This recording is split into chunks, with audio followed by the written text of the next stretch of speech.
Students in Gaza went back to school on Saturday as public and UN-run schools reopened after being closed for about a month due to Israel's assault on the besieged Gaza Strip. Thousands of students were seen heading to class throughout the Strip. As the students sat down for the class to begin, many of them found out that some of their classmates have been killed, injured or maimed. Today was a really hard day for us. We are still psychologically suffering from the effects of the Israeli war. I have lost some of my relatives and classmates.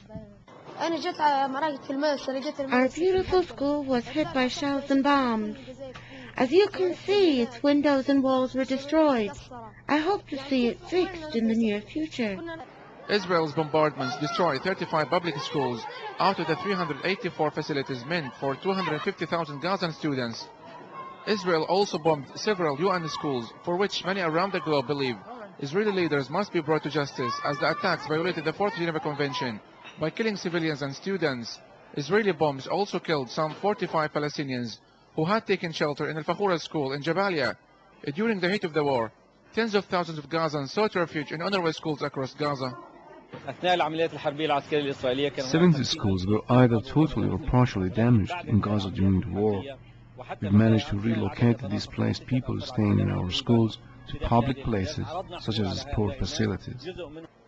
Schools in the northern Gaza Strip bore the brunt of the Israeli attack, which razed 24 schools to the ground.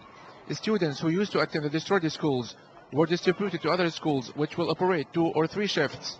Families residing in UN schools complain of tough living conditions, especially after the reopening of schools, asking the government and the humanitarian organizations to provide them with tents or some place to live in. Some displaced people are staying now in sports clubs and public facilities like this one.